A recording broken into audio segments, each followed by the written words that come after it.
We have a dilemma this morning because we're talking about calls and bushes that don't burn up and names coming from them, and some of y'all are like, oh God, what is he about to do? Because for some of us, if we hear our names coming from a bush, we're about to call our therapist. If, in fact, you needed the story of Moses, the deliverance from the Exodus in the Hebrew scriptures, I'm not going to take that from you. That had great meaning for me growing up, and every black preacher I know could preach, "Let my people go." But we are Unitarian Universalists, and we have to do something with this story.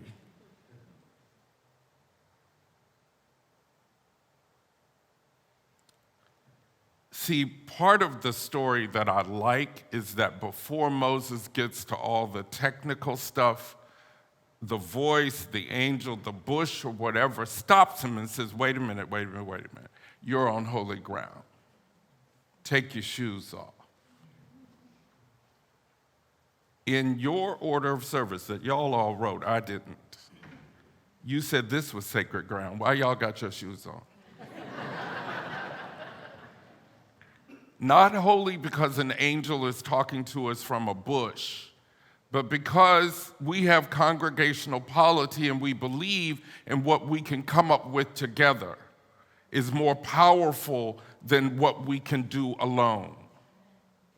So if you need to take your shoes off and you have on your good socks, do so. Because you are on sacred ground. Because you said it, I didn't. I just read it. I also know it's sacred from my own experience. And the sanctity of collective truth. So we believe as Unitarian Universalists that sometimes the call comes from the community. It certainly did for me, or at least one of the voices I heard. And I'll tell you my therapist's number later.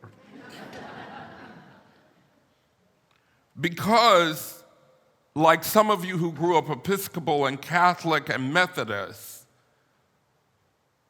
and then the Presbyterians have committees that run committees, but we don't have a bishop you can call if something goes awry. Or if you feel like you have the notion of becoming a leader, you'll have to go through the bishop, and then the bishop's assistant will work with you to work with the committee that works on their behalf. That ain't how we do it. We do it from within. That's how important our congregational polity, our belief in the power of the congregation, and our democratic process is. And for the record, I was approved by the committee.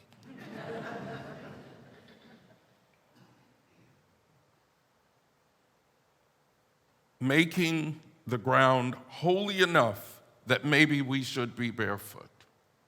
Oh, and this tells us something about what I have on. The collar is not saying that I'm Catholic. They tried. Nor Episcopal. It simply means I serve a congregation. What it also does, and I had to tell some women at Candler this, is that if I have this on, this particular costume requires no introduction. So I have to be careful about how I drive, what I say at the grocery store. If I'm in this getup, it also tells people what my occupation is. Like if you see somebody in scrubs with a stethoscope and somebody falls out, you're not going to ask them what they do, you're going to grab them. And I have been grabbed. I was at a women's march and a woman came up to me and just hugged me. She said, I've never seen somebody wear that collar at a women's march.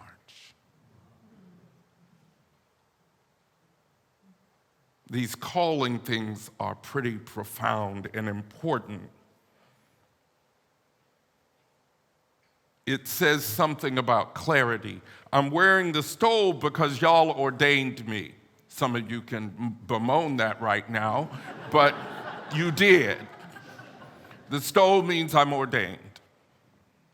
This particular stole is a gift from my brother and his wife. And in my story, it means they got my ministry. Notice it doesn't have a crucifix with Jesus dying on it. Glory, hallelujah. This is pretty important in my family because I wasn't sure they got it or appreciated it.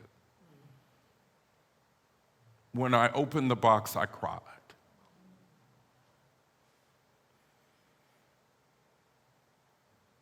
What I want to get to this morning, though, is that in this Moses story, guess who gets to be the burning bush?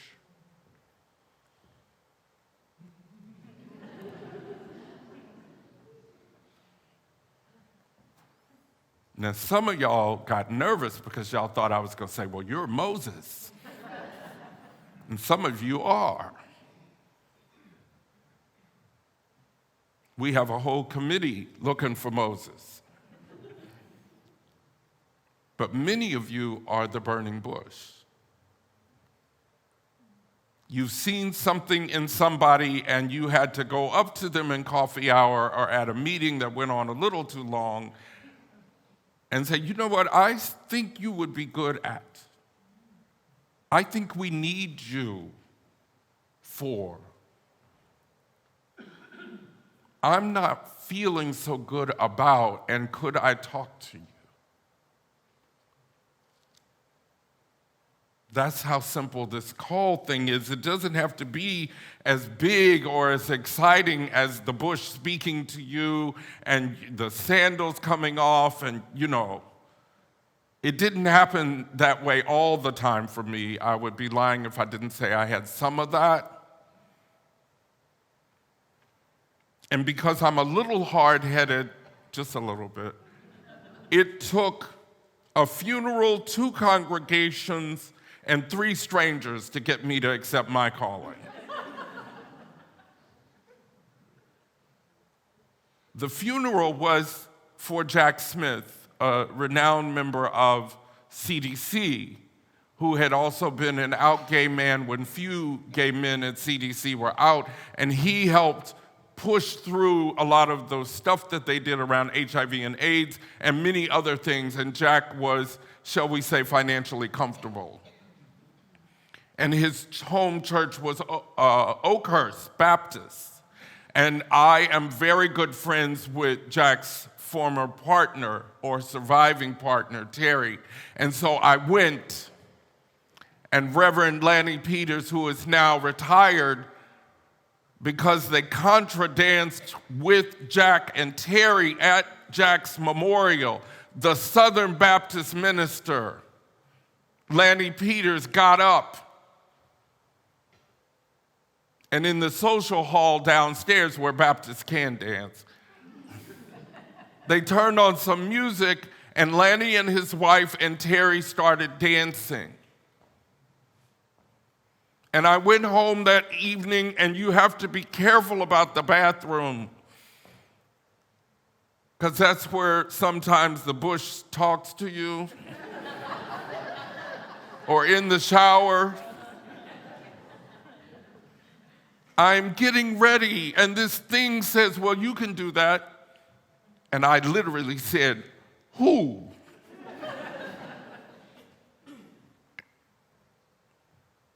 And it was my own voice saying, if Lanny Peters can dance at a gay man's funeral, you can do that. And I said, what? Y'all, I have been running from a calling since I was smaller than him. But the voice was so clear, and the vision was so clear that Lanny was dancing for a gay man at a Baptist church, and I was through with Baptists. And I thought, what have I gotten myself into? Less than a month later, First Existentialist asked me if I would be a lay leader to help out with the transition because Lanier, the founder, was leaving on medical leave. They didn't even know the experience I had had at Oakhurst. Uh-oh, I can hear the humanist now. These callings are so important. The other place I got called when I was still trying to deny, because I had made a pact with whoever's in charge. And I said, I'll tell you what, I'll be a lay minister because I'm finally making decent money in AIDS research. And I'll leave this ministry thing alone and I'll just be a lay leader. And Joanna Boakey was here with her husband, Richard, at the old building. And I was the reader. And Richard does a fabulous sermon about a dialogue with Howard Thurman, I think it is. I think that's what it was, yeah. And I'm a good Baptist deep inside. And I'm raised to be mindful and respectful of my elders, and so I took Joanna Boakey like she didn't know where the stupid coffee was, and I walked her to coffee. And she stops in the middle of the hallway, looks straight up at me and says, "Young man, when are you going to become a real minister?"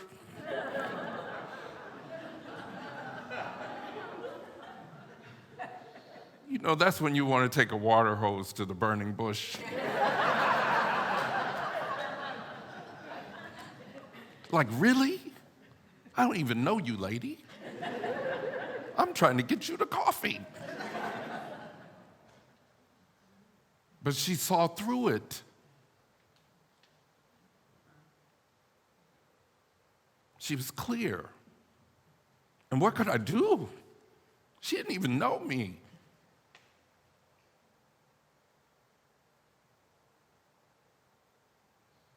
Some of you have had somebody stop you on the way to coffee. I'm gonna be nice.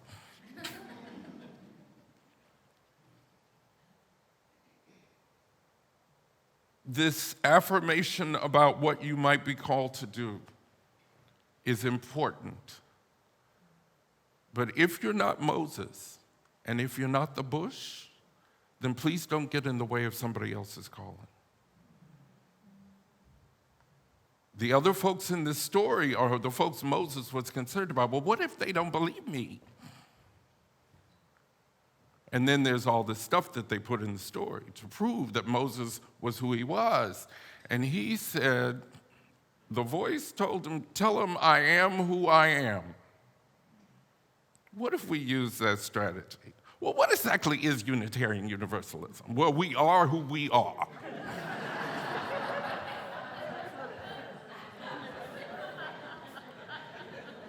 Come on with me anyway and find out. When they ask that question, by the way, what they're really asking is, why are you over there? They don't want to hear your theological treaty. They want to know why, what moved you? Why did you decide to get married in that crazy place?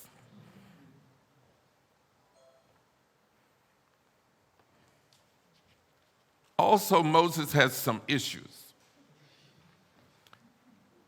According to the story, Moses isn't the best speaker. He's got some kind of speech thing going on. And he didn't like the idea that he's been called to do this. From what I understand, Dr. King and Mrs. King were concerned about coming back south. Now, you can say it was the voice of God, you can say it was their reasoning. I think it was Daddy King's face that they saw, and they said, well, we better go back south. Because Daddy King was pastor of Ebenezer at the time, the most powerful black church in the country, and if they hadn't come back south, I'm not sure things would have gone well. But they were a young couple. He had offers in the north. When he got to Montgomery, he was 20-something years old, y'all.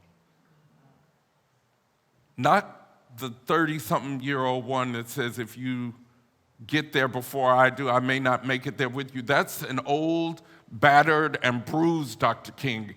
He was young and had other offers, but the call was to come back here, and he changed history.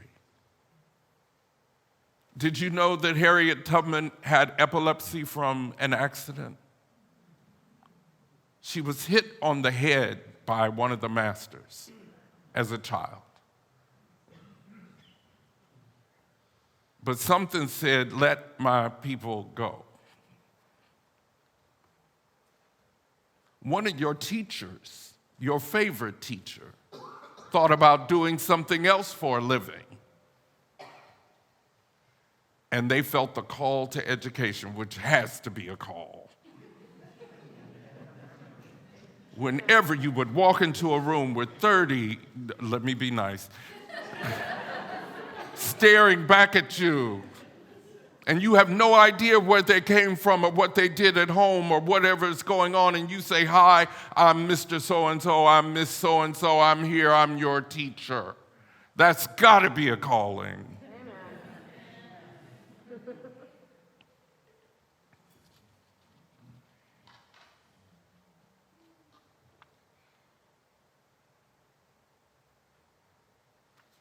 Called to leadership.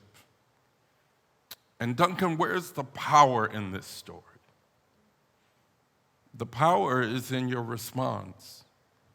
You get to say yes. You also get to say no.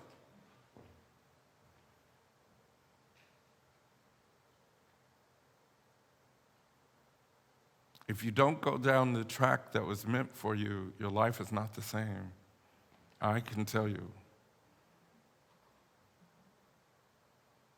But you get to say no. You have the power in that response. And not every call is the one meant for you. By the way, I hate this thing.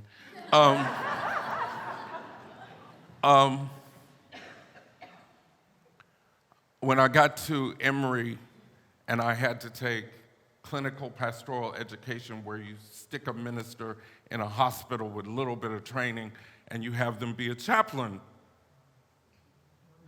I did that for a whole semester, for 2 semesters actually, at what we used to call Crawford Long, is now Emory Midtown, and it changed my life. And I was good at it. Knock on the door, hello, I'm your chaplain. Unitarians go, we don't want a chaplain. You just stand there and you say very politely, well, what faith are you? I'm Unitarian, Universalist. And you go, so am I.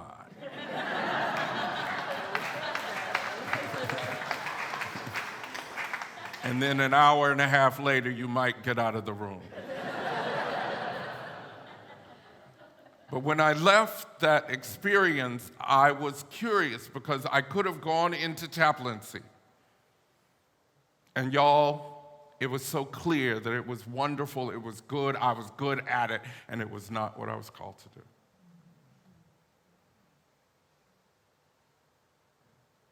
In the story, For All Ages, the little girl kept trying to figure out what she wanted to do when she grew up. I know some of us are still there. But she had faith to know that somebody knew what she needed to do. And sometimes it's something good that you're really good at it. And be clear that I use that experience over and over again. And I'm not afraid to walk into a hospital. I've seen ministers who are afraid to walk into a hospital. Duncan, that is another sermon. Don't do that. Okay. I'm not. Because you might end up in a hospital. And you might want somebody there other than a doctor or a nurse to sit with you for a moment. I'm only on page 4 of the outline. You can say no, because sometimes the universe has a redundancy plan.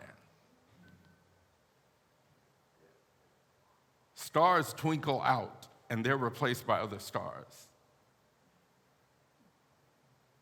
Planets are destroyed all over the universe, and other planets form. But here's the bad news. Sometimes the call is for you right now. It is what you are called to do in this moment because the universe needs you.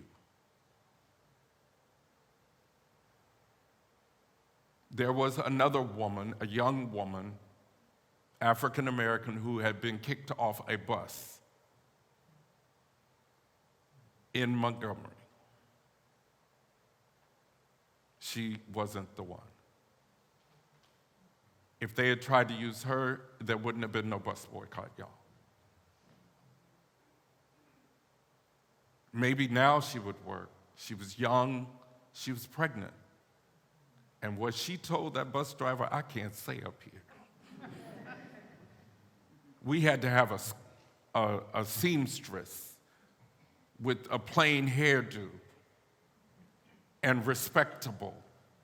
And she had to be trained in how to handle the situation. She wasn't just tired, y'all. She had been trained in nonviolent social change work. Yes, she was sick and tired, but she was also trained. And when the bus driver wouldn't give her the seat, she was called and she knew what to do. That's why y'all are going to that training for lay leadership, because you have calling and you need to be ready.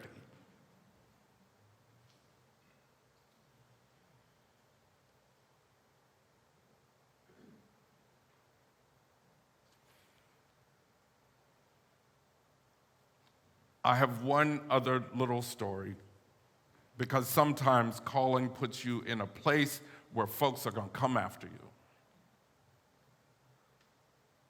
where you're going to make a peculiar decision based on what you know in your heart, and it doesn't make sense up here. Uh-oh, the humanists are going to come for you, Duncan. I don't care. Sometimes you got to follow your gut and your heart, and it isn't the logical choice. A dear friend of mine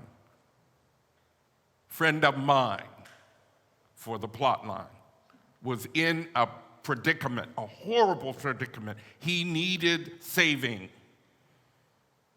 I had a choice to save him or the friend I had known for years and worked with. And everything in my gut said, take the other one.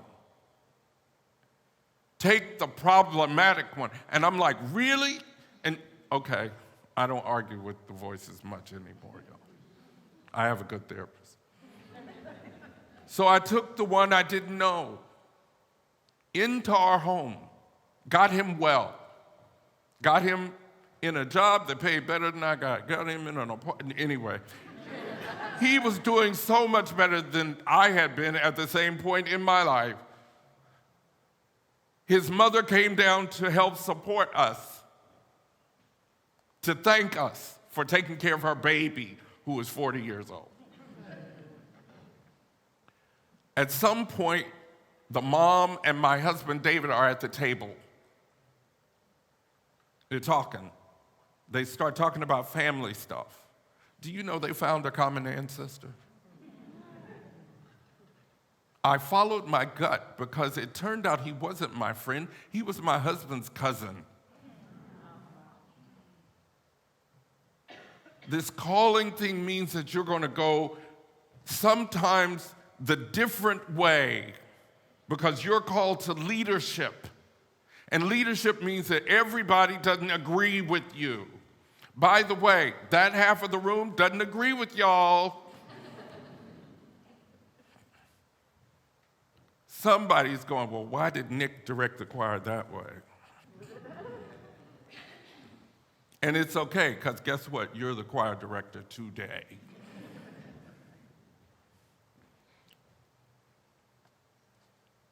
So if you can, say yes. And also tell others when you see clearly that you are the burning bush, You're the messenger. Because I had a forest of burning bushes. And sometimes all you have is that you are the beating heart of the community. Amen.